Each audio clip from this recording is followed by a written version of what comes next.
Hoje a gente vai estar falando sobre a passagem de Simeão e a pecadora, que é em Lucas 7, do 36 ao 50. Bom, então vamos dar início. Deixa eu colocar em tela aqui os nossos convidados dessa noite, Pastor Mano Góes e João Paulo Quintela. Vou passar a palavra então para o Pastor Mano Góes. Ok. É um prazer estar com os irmãos e as irmãs. A proposta do Diálogos de Jesus Cristo era exatamente buscar no Evangelho de Lucas esses momentos muito marcantes do ministério de Jesus Cristo, onde ele confronta ou é confrontado pelas pessoas acerca de algum tema. A gente tem hoje um texto muito interessante, né? Ele vai do verso 36 até o 47, né? Até o 48 de Lucas, e assim, duas histórias que se encontram, duas histórias que se entrelaçam, são dois personagens que aparecem nessa caminhada de Jesus Cristo, e Jesus constrói um diálogo com uma dessas pessoas, visto que Jesus percebe nessa pessoa, que é o personagem que está em destaque aqui, né, atitudes que, digamos assim, confrontam o modelo de evangelho que ele está pregando. Daí, então, ele utiliza este momento, constrói este diálogo para afirmar verdades profundas do evangelho dele. Eu gostaria de ler o texto porque a leitura vai nos trazer assim a memória, né? vai nos lembrar, né? E vai nos ajudar no caminhar dentro do texto, tá bom? Verso 36 em diante de Lucas 7. Rogou-lhe um dos fariseus que comesse com ele. Então, entrando em casa deste fariseu, ele assentou-se à mesa. E uma multidão, e uma mulher da cidade, uma pecadora, sabendo que ele, no caso Jesus, estava à mesa na casa deste fariseu, ela levou um vaso de alabastro com unguento e, estando por detrás aos seus pés, chorando, começou a regar-lhe os pés com lágrimas e enxugava-os com os cabelos da sua cabeça. Beijava-lhes os pés e ungia-lhes com unguento. Quando isto viu o fariseu, que o tinha convidado, falou para si mesmo, dizendo: se ele fosse um profeta, ele bem saberia quem é e qual é a mulher que lhe tocou, pois ela é uma pecadora. Jesus respondendo disse para ele: Simão, uma coisa eu tenho a dizer para você. E ele respondeu: portanto, dize, Senhor. Um certo homem tinha 2 devedores. Um devia-lhe 500 dinheiros e o outro 50. E não tendo os dois com que pagar, o credor perdoou a ambos. Dize, pois, qual deles o amará mais? E Simão, respondendo, disse: tenho para mim que é aquele a quem muito mais perdoou. E Jesus lhe respondeu: você fez um bom julgamento. E voltando-se para a mulher, disse para Simão: vês tu esta mulher? Entrei em tua casa e tu não me deste água para os meus pés, para lavar os meus pés. Mas essa regou-me os pés com lágrimas e os enxugou com os seus cabelos. Você não me deste ósculo, mas esta mulher, desde que entrou, não tem cessado de beijar os meus pés. Não me ungiste a cabeça com óleo, mas esta ungiu os meus pés com unguento. Por isso te digo que os seus muitos pecados lhe são perdoados, porque ela muito amou. Mas aquele a quem pouco ama é perdoado. Mas aquele a quem pouco é perdoado, pouco ama. Perdão. E disse para ela: os teus pecados são perdoados. Todos os que estavam à mesa começaram a dizer-lhe entre si: quem é este que até pecados pode perdoar? E Jesus dirigiu-se à mulher e disse: a tua fé te salvou, vá em paz. Portanto, essa é a breve história narrada por Lucas, onde Jesus vai contrariar aqui a atitude desse certo fariseu e meio que descortinando ou arrancando-lhe a máscara Parece-me que há um pouco de teatro na atitude deste fariseu. É porque, assim, quando alguém convida uma outra pessoa, naqueles tempos, para sentar-se à mesa e comer com ele, o pastor João Paulo já explicou isso há umas 2 lives atrás, né? Esse era um sinal de comunhão, você está abrindo as portas, está convidando alguém, né, para sentar à sua mesa, é sinal de comunhão, é sinal de aproximação, é sinal de amizade. E parece-me que ele cria esse teatro todo. No entanto, as intenções são outras. Aí Jesus vai exatamente confrontar esta atitude, com a redundância, né? Esta atitude farisaica, ele vai bater de frente, né, com esse tipo de atitude. Uma coisa muito bacana aí, Jesus vai contrariar, né, as ações com as atitudes, ou as ações movidas pelas atitudes, não, pelas motivações incorretas. E com a parábola que ele vai utilizar, né, ele vai exatamente contrariar e fazer que a própria pessoa, no caso aqui o fariseu, reconheça a mancada que ele está dando, né? E muito provavelmente, talvez seja a intenção de Jesus Cristo, levá-lo a refletir sobre aquilo que ele diz e sobre aquilo que ele faz, sobre aquilo que ele pensa e aquilo que ele faz, sobre aquilo que ele crê e aquilo que ele faz. Parece-me ser, portanto, o âmago da questão. E, a meu ver também, há uma grande ênfase no versículo 27, quando ele diz assim, né? Os seus muitos pecados lhe foram perdoados, por isso ela muito amou. Mas aquele a quem pouco é perdoado, pouco ama. E ele vai, portanto, produzir aí uma matemática, né, uma aproximação de amor e perdão. E esses 2 temas, portanto, vão caminhar junto, e aí a gente deve falar sobre eles um pouquinho no decorrer do diálogos, né? Sejam todos bem-vindos, né, a mais este momento da vida de Jesus Cristo e usufruir, né, sentado nessa mesa, não do banquete deles lá, mas do banquete de sabedoria, de graça, de conhecimento que Jesus transmite para a gente. Amém.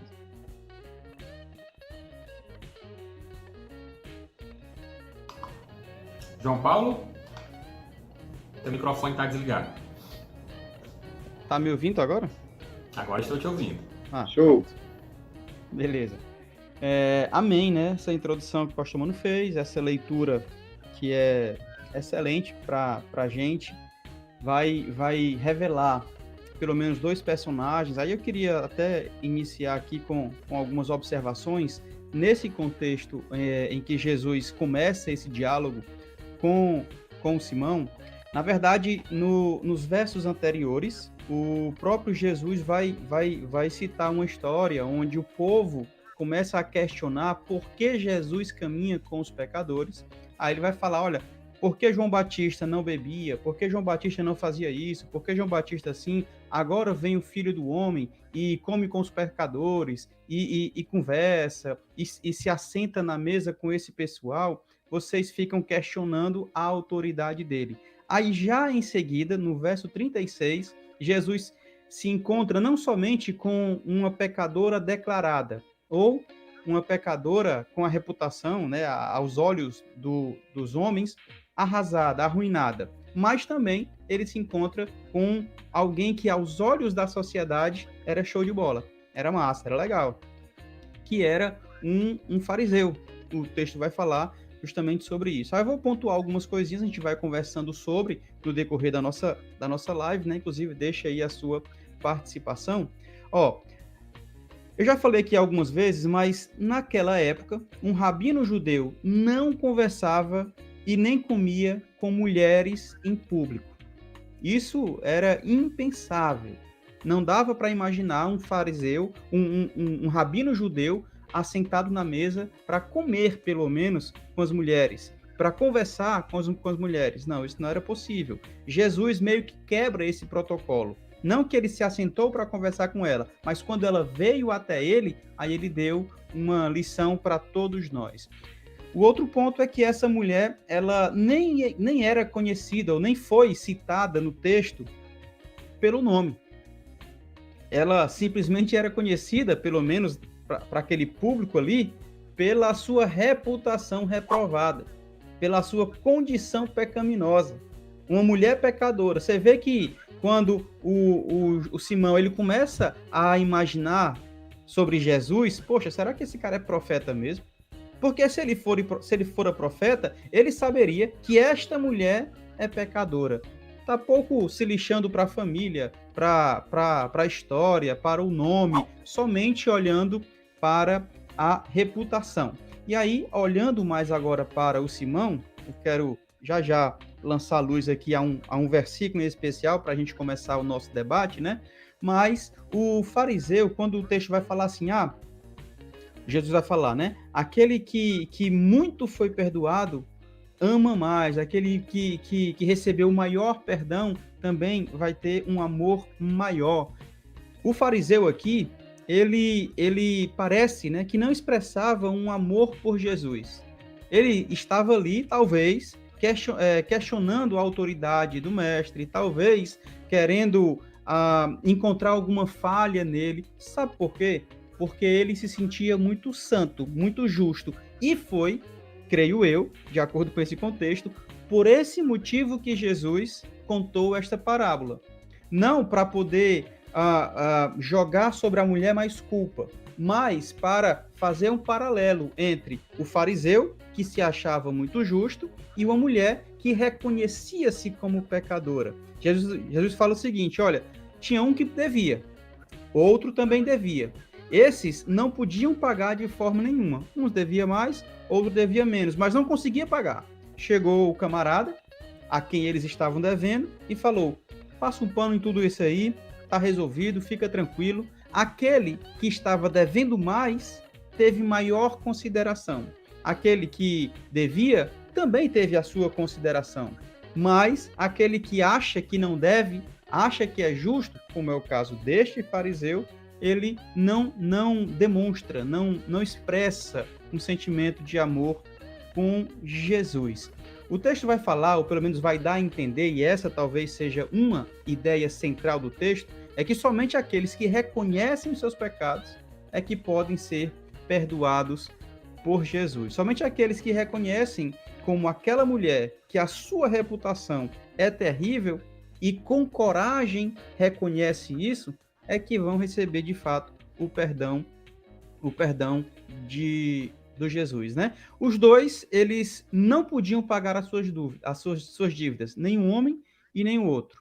Porém, os dois foram perdoados por Jesus. Eu quero iniciar aqui, pastor Mano, okay, no versículo 43, que eu acho tão interessante, cara. Ele vai dizer assim, o Jesus faz a parábola e pergunta, né? Então Simão respondeu, suponho que foi aquele a quem foi perdoada a dívida maior. Jesus pergunta, faz a cena, cria o cenário e pergunta a Simão, Simão, qual deles você acha que amou mais? Aí ele fala, suponho que seja aquele que foi perdoado pela sua dívida que era maior. Aí olha a resposta de Jesus. Isso aqui eu acho uma chave muito interessante nesse texto. Disse Jesus, você julgou bem. Aqui entra o meu ponto de reflexão, pastor Mano Góes. Muitas vezes, a gente até consegue fazer o julgamento interessante, até consegue fazer a leitura do cenário de uma forma legal. Só que a gente não consegue praticar aquilo que a gente lê. Só que a gente não consegue praticar aquilo que a gente percebe nas Sagradas Escrituras. O que Cristo está denunciando aqui, deste fariseu, não é que ele não conhecia muito. Não é que ele não fazia nada. O que o Cristo está denunciando dele é talvez uma cegueira gigante. Porque ele conseguia ver sem lupa, sem binóculo, sem qualquer algo que aumentasse o pecado daquela mulher, ele via a olho nu. Só que quando ele olhava para si, ele se achava muito justo, a ponto de não reconhecer os seus pecados e nem querer amar Jesus a ponto de dizer, poxa, também sou perdoado, também sou pecador e preciso desse perdão. Eu penso que esse versículo 43, ele fala comigo como um ponto de reflexão,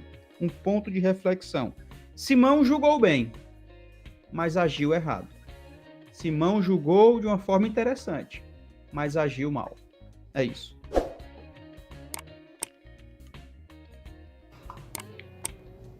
Amém. Quer complementar, pastor Mano? É bacana você perceber, João Paulo, realmente é isso. Muito legal a tua percepção. E ela segue assim uma sequência, né? Por exemplo, o fariseu julga mal a atitude de Jesus, né? Pelo, digamos assim, o óculos da religião dele lá, ele diz, ele não é profeta. Tem uma mulher pecadora fazendo tudo isso aí, ele está aí de boa, né? Qualquer um outro santo, né, a repreenderia, afasta-te de mim, né? Perceberia toda a, digamos assim, o pecado dela, mas não é isso que acontece. Então, o primeiro é o julgamento que ele faz. Jesus, sabedor disso, né? O que é que ele faz? Ele conta a história para ver se o cara é cego mesmo, né? Aí vem com a parábola, né? Aí Jesus, tipo assim, dá uma segunda chance. Não, ele procedeu mal, ele entendeu mal, ele está embotado, mas vou te contar uma parábola para ele. Aí conta a parábola bonita, e o cara entendeu perfeitamente, como João Paulo disse. Entendeu perfeitamente. Aí, o que está acontecendo então, né? Ele rejeita uma pessoa, né, e faz um julgamento equivocado, mas compreende bem uma situação, compreende bem, né, uma teoria, compreende bem, né? Aí o que é que Jesus faz então? O fariseu faz um julgamento errado, Jesus lança uma parábola, o fariseu faz o julgamento correto, aí vendo que não havia sensibilidade nele, aí Jesus faz uma aplicação. Aí qual é a aplicação que ele faz? Exatamente trazendo à tona todas as ações da mulher. Assim, Simão, você me convidou para entrar na tua casa. E aí, mas você não me beijou, você não ofereceu água para lavar os meus pés, você não ofereceu água para me ungir, aqui o meu rosto. Cara, tu não fez nada disso. E essa mulher, né, que está aí, ela fez tudo isso. Engraçado, né? Como é interessante que às vezes não é suficiente abrir a porta da casa, né? Não é suficiente abrir a porta da casa, é necessário, sinceramente, exercer acolhimento. Ela fez o que ele, como anfitrião, deveria ter feito. Quer dizer, ele estava pronto para ações, né?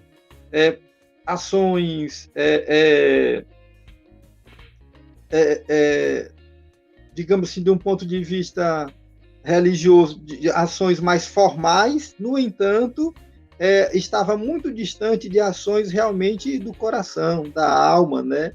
Do valor humano. Né? Ele passa longe disso. De maneira que eu diria que não é suficiente abrir a porta da casa, é necessário, sinceramente, exercer acolhimento. Então, tudo o que ele fez ali é como se Jesus dissesse, né? Cara, então tudo aqui, como eu falei antes, né? Foi só um teatro. Só apareceu, o que foi isso, né? Porque não condiz, né? Agora, você rejeita alguém, né? Que por conta da condição dela fez tudo o que você deveria ter feito por ser o anfitrião da casa, né? Então, é muito bacana como Jesus tem assim um método, uma perspicácia, né, de aplicar uma verdade, um ensino, né, de expor uma situação de maneira que deixa a pessoa, digamos assim, sem saída, né? Realmente leva ela à condição de tomar decisões, seja admitindo os seus erros, seja rejeitando ou ficando chateado ou não querendo ouvir a verdade que lhe foi exposta.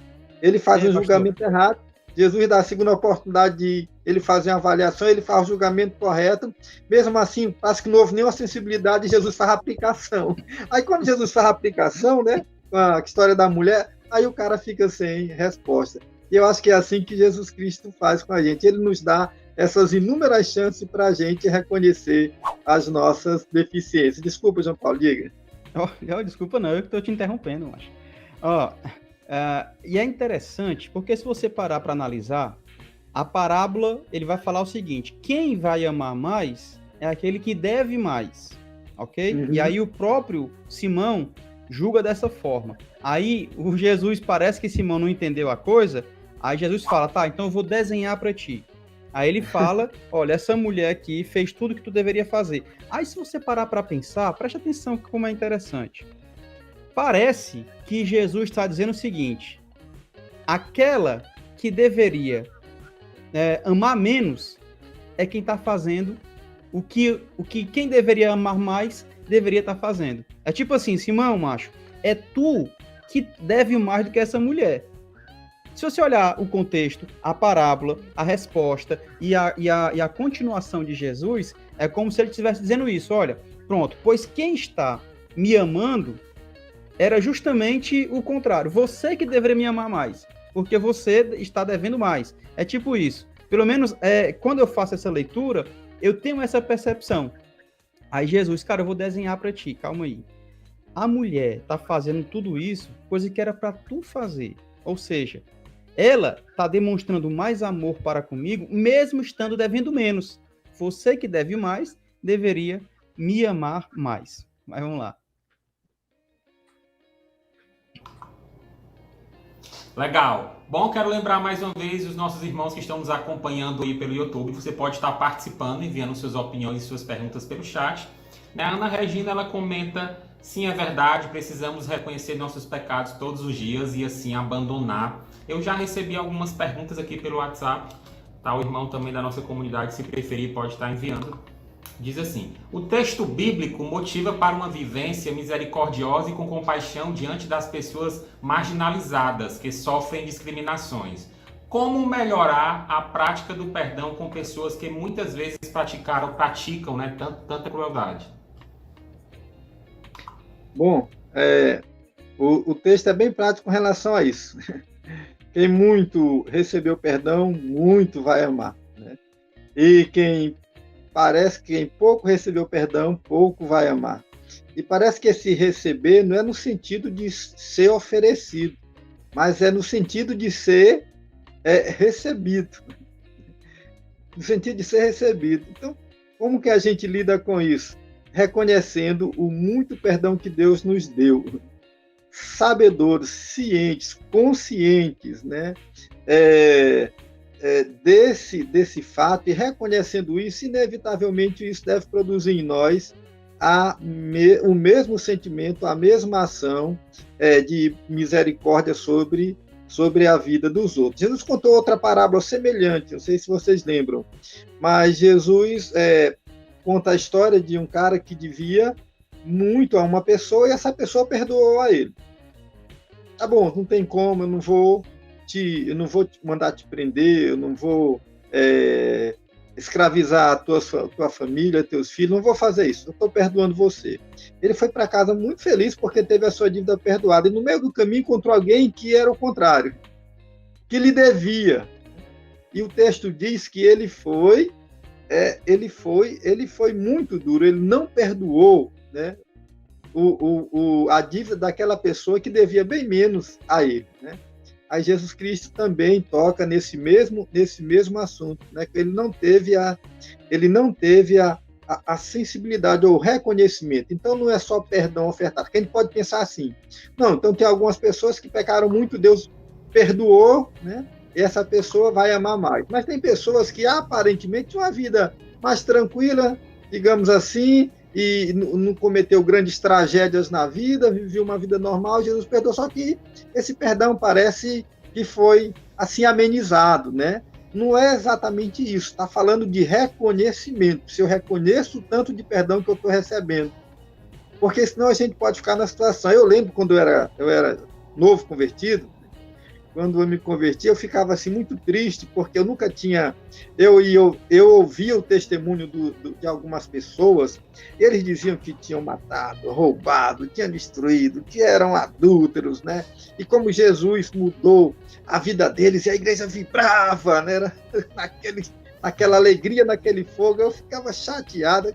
Eu dizia assim, meu Deus, eu nunca matei ninguém, nunca roubei ninguém, nunca violentei ninguém, aí não tem nem graça meu testemunho, porque aparentemente tinha uma vida, digamos assim, normal. Então, na cabeça da gente, surgia dessa maneira. Mas, lógico que a ideia não é essa, a ideia é o reconhecimento, porque diante de Deus, todos somos pecadores, e quando eu reconheço a necessidade, a grande carência, o grande oco da minha alma, né? O grande vazio do meu ser, quando eu compreendo essa ideia de que nós somos pecadores, né? Agressores da santidade de Deus, né? E mesmo assim Deus me perdoa, né? Isso inevitavelmente deve produzir em mim um sentimento igual para com o outro, Aí, lembrando a parábola que eu falei antes, então, se Deus me perdoa uma dívida tão grande, por que eu não perdoaria uma dívida tão menor? Tão menor. Mas isso requer o quê? Requer reconhecimento. Se as pessoas não reconhecem isso, o fariseu não reconheceu isso, o fariseu do texto. O homem lá da outra parábola não reconheceu isso.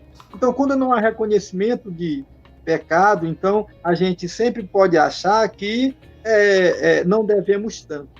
Não devemos tanto. Se o João Paulo, se eu devo ao Tiago 10 mil reais e devo ao João Paulo 10 reais, e se ambos me perdoam, né? Aí eu vou me sentir mais grato a quem? Ao Tiago, né? 10 mil, cara, né? Mas João Paulo me perdoou do mesmo jeito, porque é uma questão de dignidade, de honra, né? Tudo isso. Então, a gente é muito... olha, isso é um grande problema na vida. A gente pode ser muito ingrato e muito mal... como é que a gente diz? E muito mal agradecido pelos atos que a gente recebe. E essa falta de reconhecimento, a meu ver, é a grande tragédia. Quem não se sente agradecido, quem não reconhece, né, o perdão que a gente recebe, quem não reconhece a situação em que vivemos e a mão que acolhe, quem não reconhece, sempre vai ter dificuldade de fazer grandes atos, porque ele acha que não deve nada a ninguém. Já viram essa história, né? Eu não devo nada a ninguém. Então se sente. Enquanto que há pessoas que se sentem devedores a todo mundo, né? Agradeço a pai, agradeço a mãe, família, amigo, pessoas, né? Pessoas que me ajudaram com dinheiro, pessoas que me ajudaram com palavra, com conselho, com direção, com ombro. Aí pessoas que reconhecem, né? Elas se sentem de fato devedoras para a vida toda e são capazes de perceber isso na vida e na história dos outros, também agindo, né, de maneira perdoadora. Quem não tem esse reconhecimento acha que não deve nada a ninguém e vai levando a vida. Isso pode ser um grande problema, parecia ser o caso do fariseu. Não sei se respondi, estou falando muito, foi mal. Não, é isso. E aí, tentando contribuir com o que o pastor Mano falou, penso da mesma forma, né? Uma maneira que a gente tem de ajudar é, primeiro, reconhecendo. Acho que a palavra, a gente pode perfeitamente utilizar isso, o reconhecimento das suas limitações. E quando eu reconheço as minhas limitações, eu não fico julgando o outro com a minha trena. Eu fico tentando ajudar, alimentar o outro, encorajar o outro. Diferente do fariseu, que ele olhou para aquela mulher como uma pecadora, mas não conseguia visualizar as suas falhas, os seus pecados. Se ele tivesse enxergado aquela mulher tão pecadora quanto ele próprio, talvez ele tivesse uma condição maior e melhor para ajudar. Então, assim, uma maneira da gente ajudar o outro é justamente, primeiro, reconhecendo que somos tão pecados quanto. não somos maiores, não somos mais altos, não somos mais importantes do que essas pessoas. Quando eu reconheço que tudo depende do nosso Senhor, que a minha dívida eu não conseguiria pagar, eu penso que fica mais fácil da gente tentar ajudar aqueles que estão à nossa volta. Legal, JP. O irmão Rômulo Lima, abraço Rômulo, ele manda uma pergunta. Não tenho forças para lutar com certos comportamentos que me afastam de Deus. Qual o conselho para esse momento difícil?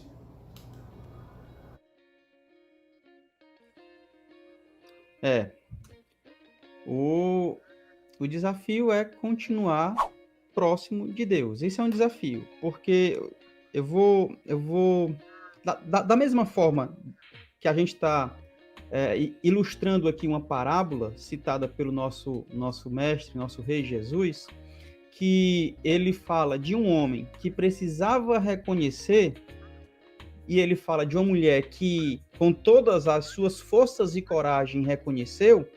Então, serve muito para a gente. Eu penso que essa história é, de fato, para nos encorajar.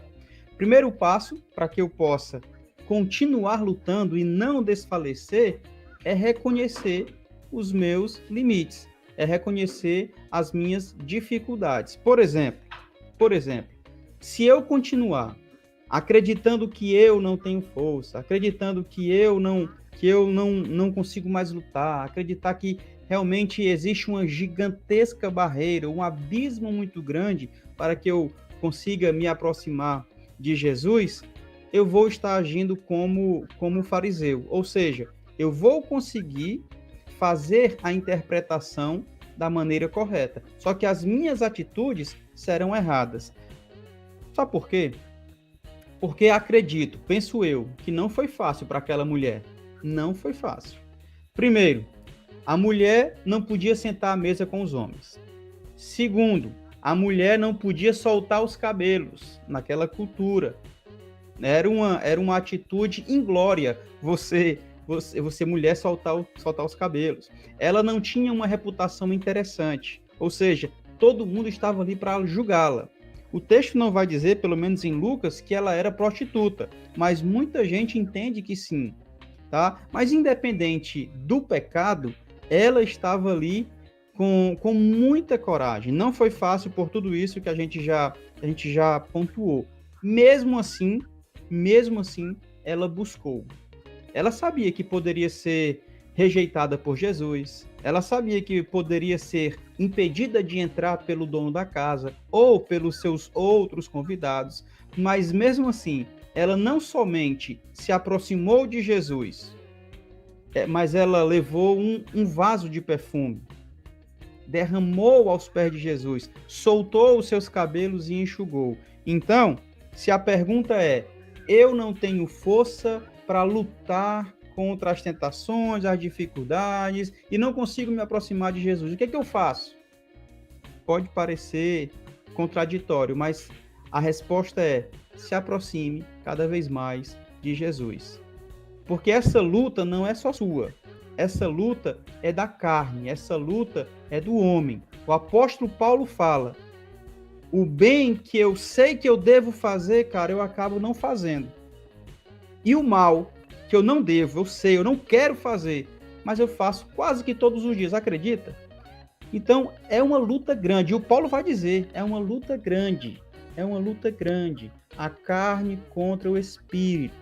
Eu preciso buscar. Não é fácil. Não é fácil se ajoelhar todos os dias pedindo direção a Deus. Não é fácil buscar direcionamento através da palavra de Deus, da Escritura Sagrada.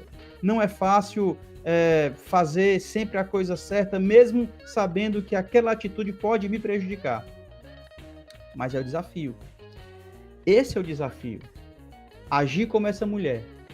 Mesmo passando vergonha, mesmo com medo, mesmo sem saber qual a reação daqueles que vão me receber ou não, eu preciso continuar indo em frente, buscando a face de Cristo. Não é fácil, mas eu preciso continuar. Verdade. A Bíblia, ela coroa de glória e chama a atenção aqueles que não olham para trás, né? Então, acho que essa ideia do não olhar para trás, ela diz muito da nossa experiência de fé, né? Que é propósito, né? Ter propósito, ter ideal e viver por fé. A fé é exatamente a afirmação dessas impossibilidades que podem ser superadas. A fé nos remete exatamente para a luta que nós temos contra aquilo que tenta nos derrubar. A resposta é a fé. É bem claro o versículo bíblico quando diz assim: esta é a vitória que vence o mundo, a nossa fé. E o que é a fé? A fé é ir contra a maré. É dar abraçada contra aquilo que empurra a gente para o outro lado. Não é outra coisa. Então, a fé não é facilidade, a fé não é milagre, a fé não é estágio de espiritualidade avançado, que isso está acima de todos os males do mundo. Não é. Fé nos coloca em adversidades, em situações rigorosas, né? Qual é o diferencial da fé? É que ele é insistente. Eu brinco, né, que a nossa grande virtude é teimosia, né? Teimosia para o bem, né? Então é assim, é uma teimosia, a fé é uma teimosia para o bem. A Bíblia nos aponta um caminho, né? O Evangelho nos aponta um caminho, e a gente vai ter assim, ao redor de nós inúmeras coisas apontando outros caminhos. E tem uma coisa, do ponto de vista, digamos assim, humano, é caminho melhor, viu? É caminho melhor. Ora, entre um caminho largo e o estreito, qual doido que vai pegar o caminho estreito? Uma porta grande que facilita a entrada e uma que eu tenho que me espremer, me arranhar para passar dentro dela. Qual o louco que vai querer a portinha apertada que arranha? Não, então, assim, a fé é exatamente esse tipo de experiência de vida que nos coloca contra aquilo que nos é mais facilitado, que é mais desejado, né? Aí, nesse mundo de hoje, então, muito mais ainda, que a gente vive o mundo da facilidade, né? Onde tentam prevenir o ser humano de tudo que de tudo que dói, de tudo que provoca dor, de tudo que é difícil, né? Então, nós temos a geração do soldadinho de chocolate, né? Que tem que estar sempre guardadinho, porque senão se derrete fácil, né? E isso nunca é fácil, porque o Evangelho nos coloca no meio da tempestade, como ovelha entre os lobos, nos coloca como quem vai para a cruz, nos coloca como quem assume a morte todo dia, só coloca coisa difícil. Você quer que o Evangelho tem, coloca nessas a gente, mas aí vem a grande verdade do Evangelho.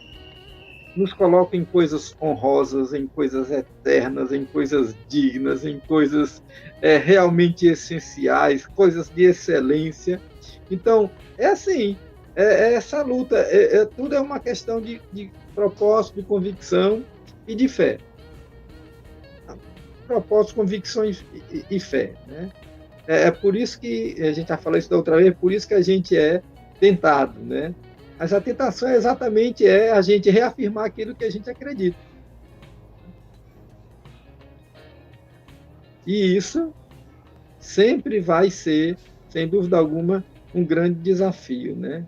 Porque o que nos afasta de Deus queria tentar inverter a afirmação. Não sei se a gente deveria pensar tanto em o que nos afasta de Deus, mas está em Deus que nos afasta dessas coisas. Está entendendo? Então, o foco não seria nessas coisas que nos afastam de Deus, mas o foco é em Deus que nos afasta dessas coisas. Talvez mudar a percepção, a visão, a compreensão, a mentalidade, né? Bom, então, ao invés de eu estar focando nessas coisas que me afastam de Deus, eu vou focar em Deus que me afasta dessas coisas. Aí a gente teria ou tem uma vida, digamos assim, mais resistente diante dessas coisas que o mundo propõe para a gente. Legal, mano. A Vanúzia, ela comenta... Deixa eu pôr aqui. A Vanúzia, ela diz, tem que ter humildade para reconhecer. A Francisca Vasconcelos fala, temos que ser gratos. A Ana Regina, ela diz que a mulher pecadora, né, tinha todos os motivos para não se chegar a Jesus, mas ela teve muita coragem e sede de aprender mais dele. Eu recebi aqui mais uma pergunta pelo WhatsApp. Diz assim, a vida daquela mulher pecadora era sem dúvida muito transparente. Todos sabiam da sua reputação.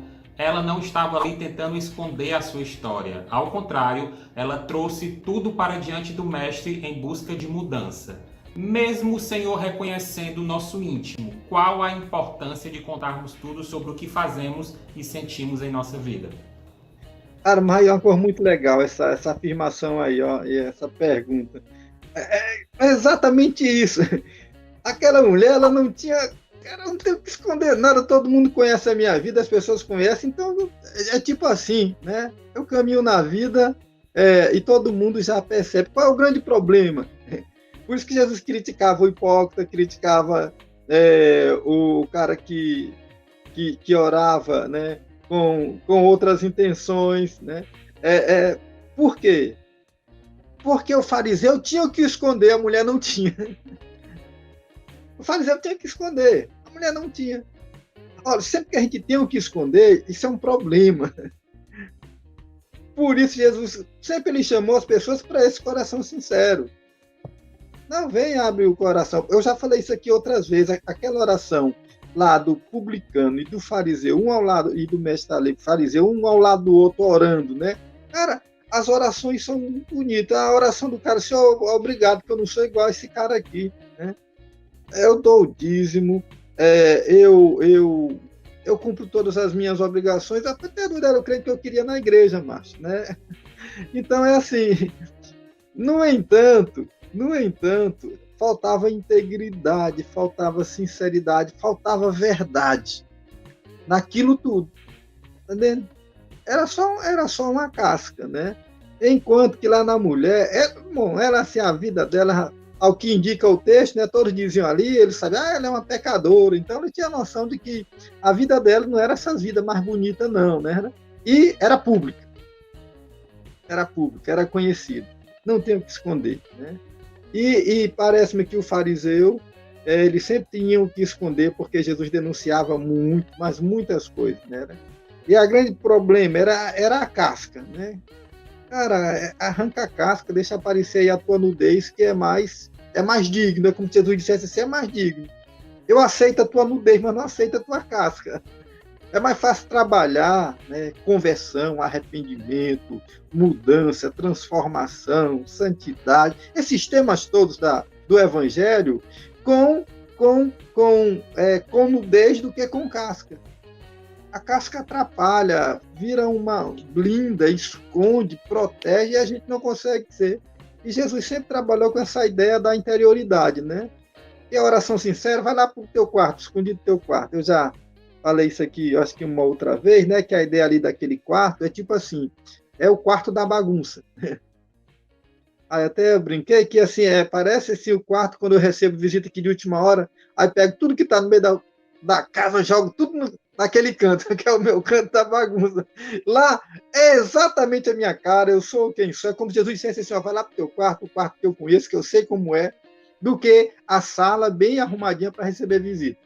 Eu não quero a sala bem arrumada para receber visita. Eu quero o teu quarto, a tua cara, a tua interioridade, né? O teu interior. E Jesus sempre, o Evangelho trabalha nessa direção, gente.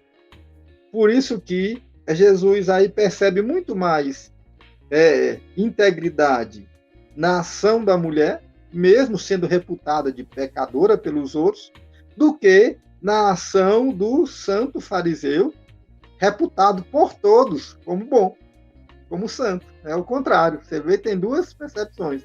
Então, para todo mundo, a reputação dele é boa, santo. Todo mundo, a reputação dela é má. E Jesus olha para as duas coisas. Não é bem assim, não. Os caras estão olhando só o que está aí na frente e o que está por trás. Por isso eu dizia que a ação aparente, a ação da aparência, ela não substitui o sentimento sincero. E o que é que está em voga no coração daquela mulher? O sentimento sincero. Ó, eu não tenho um jeito, a minha vida tá aí, todo mundo me julga mesmo, né? mas, Senhor, diante de Ti, é a atitude de pedido de perdão que aquela mulher faz, de reconhecimento, né? Eu não tenho valor nenhum, me permita um pouquinho de valor um momento. O Senhor é santo, é um homem de Deus, é filho de Deus. Me permita um momentinho na vida, um momento de dignidade, né? Só isso, né? E por conta disso ela recebe perdão pleno, né? Enquanto que o cara lá, mas não abre nenhum centímetro, Jesus insistindo, né, para ele mudar. Peraí, cara, não é assim não. E o cara continua lá todo, sem abrir nenhum espaço, né? Então, a ação da aparência, a ação aparente nunca substituirá o sentimento sincero. E é dessa maneira que a gente tem que lidar com essas coisas. Parabéns a quem fez a intervenção aí, muito bem colocada, né? E o Evangelho caminha, sim, é nessa direção mesmo. Fantástico. É isso aí. De fato, muito bem colocado, né? E aí, como o Mano falou, né? É mais uma oportunidade que Jesus dá para aquele fariseu. É como se ele estivesse falando naquela progressão. Olha, cara, estão dizendo aí que eu só ando com os pecadores, mas deixa eu andar contigo também. Aí dá uma lição para ele, conta aquela parábola, o cara parece que julga bem, mas não tem a atitude correta. Aí ele começa a falar da diferença da mulher para aquele cara. Parece que ele ainda não cai a ficha, não cai na real. Aí Jesus fala assim, ó, os pecados dela são perdoados. Em outras palavras, cara, tu ainda não se arrependeu, velho. Tu ainda não se arrependeu. Os dela, esse amor que ela demonstra, não é o amor que faz ela ser salva, não é o amor que liberta do pecado, muito pelo contrário. Essa demonstração dela é que ela já se arrependeu, ela já amou, ela já foi perdoada. Só que tu, amigo, continua na mesma, cara. Então, quando eu chego para Jesus declarando as minhas falhas, sem hipocrisia, sem falsa modéstia, né? Sem aquelas coisinhas que a gente vê muito por aí, mas de coração aberto, no quarto da bagunça, no espaço da bagunça, na despensa mesmo, quando a gente abre o coração para o nosso Deus, a gente conhece muito mais de nós do que qualquer outra coisa. Deus já sabe quem somos. Quer ver uma coisa? Jesus chega para o Simão e Simão só pensa.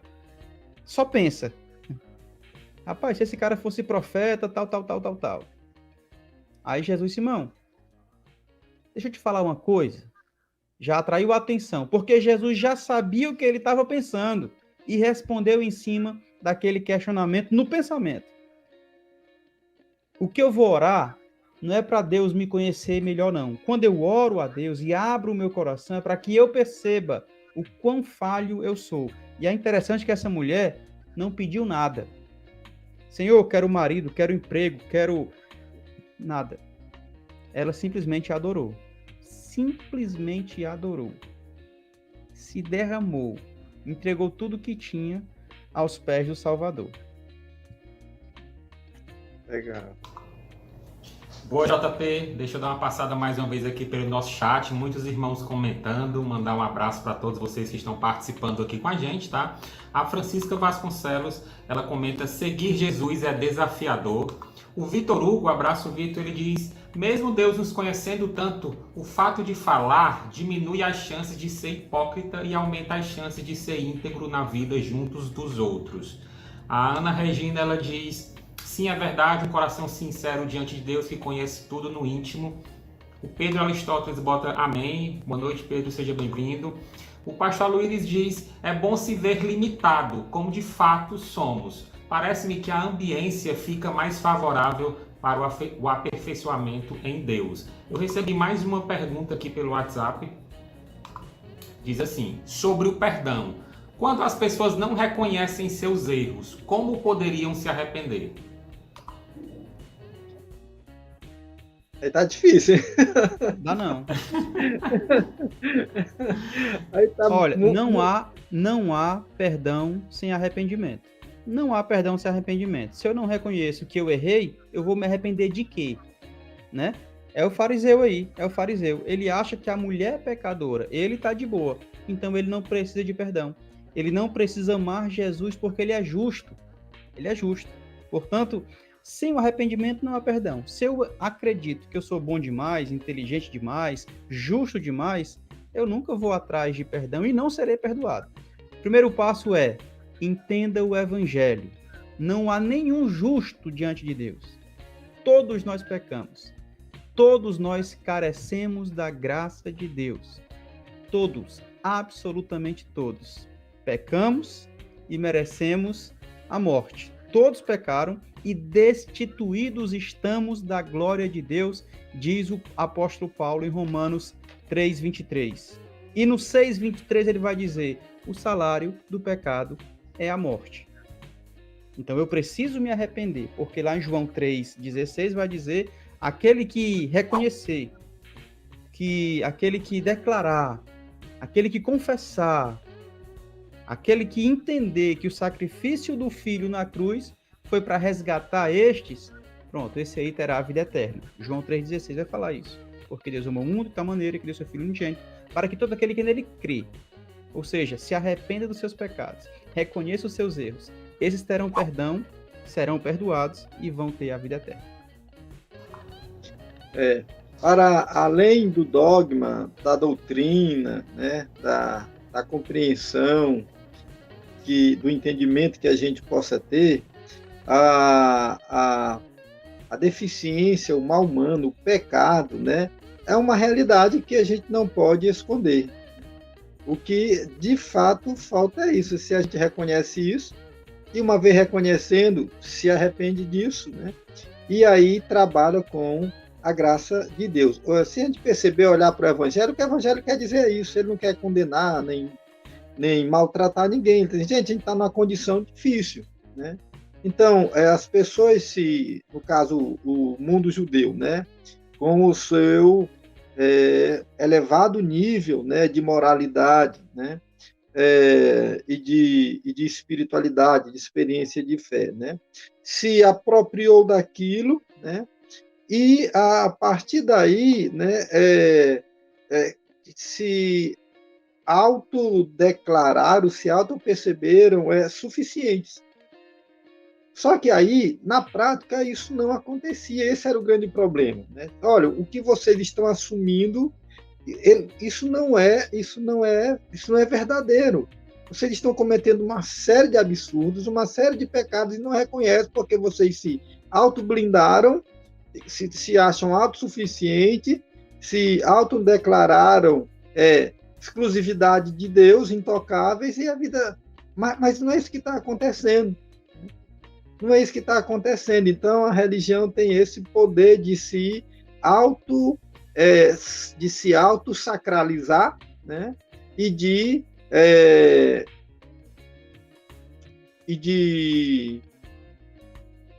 maltratar, né? Ou a palavra que eu quero usar não é essa, estou esquecendo agora no momento, mas é tipo assim, colocar o outro em uma certa condição que separa os dois mundos e pronto. E o Evangelho e Jesus não vai tratar disso. O tempo todo ele está dizendo: todos temos o mesmo problema. A mulher, ela pega em adultério, a adúltera de carteirinha. Mas você, doutor da lei, você tem o mesmo problema. Você tem o mesmo problema. E se a gente não reconhecer isso, a gente vai ter muito problema. A dificuldade é que você gosta de mascarar, de esconder. Por isso Jesus usa a expressão sepulcro caiado, né? Você gosta de pôr, né, uma condição religiosa para esconder tudo isso. E evangelho não é isso que Jesus está tentando dizer. Então, Jesus não está tentando envergonhar ninguém, ele não quer simplesmente detonar os fariseus, aquele povo todo, não, ele só queria assim: olha, vocês estão equivocados. A experiência com Deus, o relacionamento com Deus, a vida com Deus, a proposta de Deus é outra, né? É que a gente reconheça uma condição, né, que nos está imposta e que, reconhecendo a gente, receba perdão que ele quer dar. O que todo ser humano precisa é de redenção. Todo ser humano precisa de redenção, porque todos nós temos consciência de uma culpa. Assumindo-a, ou não. Assumindo ou não. Mas todos nós sabemos que intimamente nós nos sentimos devedores, culpados, e redenção é aquilo que me deixa livre. Às vezes, né, a vida, de certa maneira, nem mudou tanto, mas a interioridade foi tão chocada pelo perdão que você se encanta com as coisas novas, com as propostas novas, né, com os ideais de Deus. Então, aquele povo todo que se converte ali, discípulo de Jesus, não é que eles ficaram agora os santos homens e mulheres de Deus, não. Eles continuavam pecadores, mas agora eles estavam tão encantados com a possibilidade de, nessa condição de pecador, serem amigos de Deus, que eles remetiam-se a uma experiência de vida nova, de relacionamento diferenciado com Deus, reconhecendo seu pecado, pedindo e aceitando o perdão de Deus, né, para viver essa nova experiência. O evangelho é só isso. Desculpa, me empolguei. Caiu, o pastor Mano caiu, daqui a pouquinho ele volta. Bom, quer falar mais algo, João Paulo, complementar?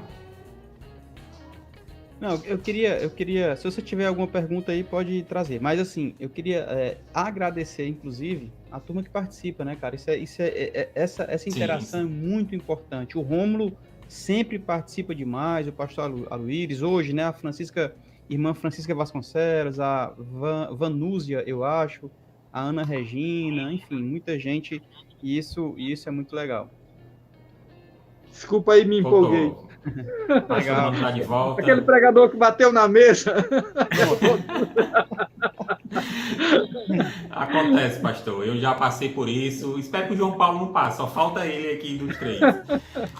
Bom, temos alguns comentários aqui no chat. O Aloysio fala: graças a Deus pela graça. O Vitor Hugo diz: não há caminho para o arrependimento, o próprio arrependimento é o caminho. Ele complementa mandando um forte abraço, diz que aqui a gente tem a chance de pensar, que tem sido tão difícil ultimamente.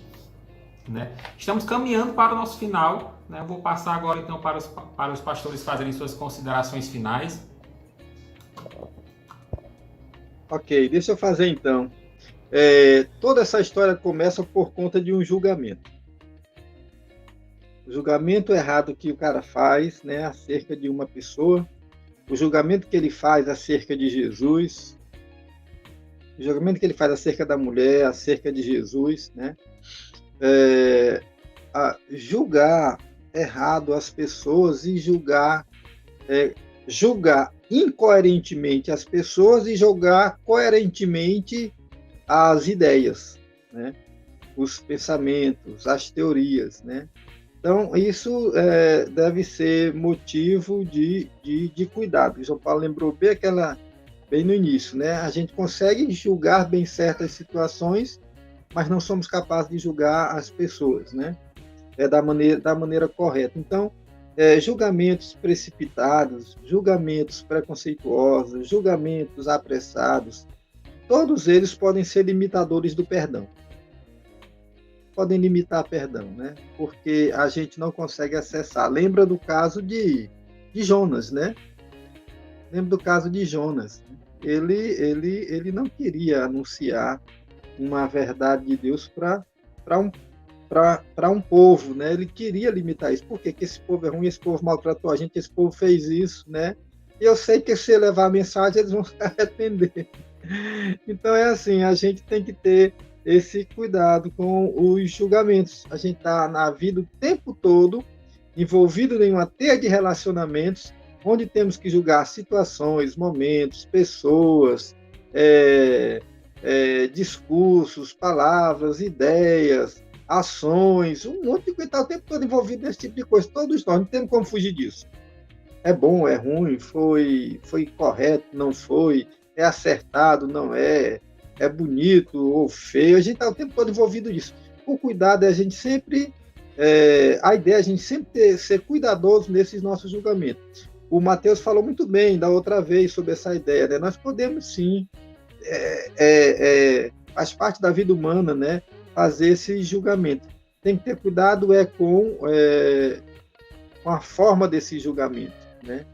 Com o que eles carregam de preconceito, né? Com o que eles carregam de de maldade, com o que eles carregam de interesse, né?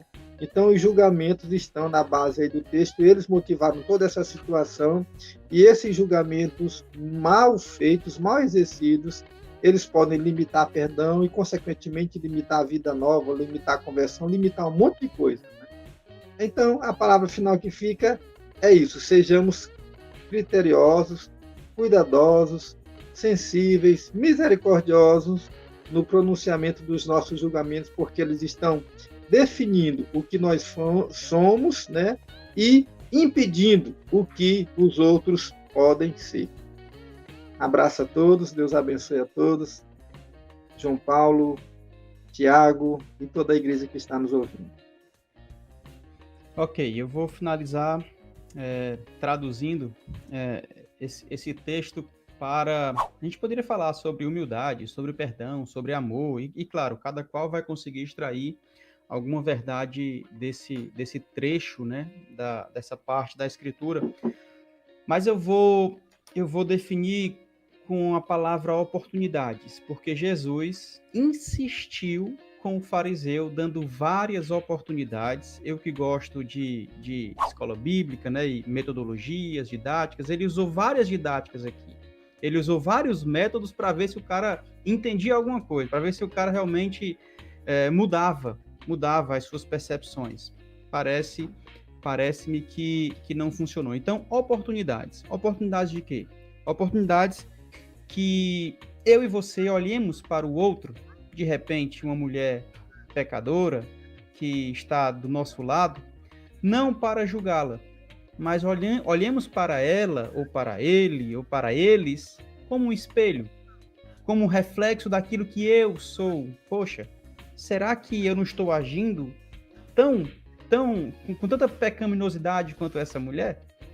Vamos olhar mais com um olhar de reflexo, de espelho, do que e menos de julgamento.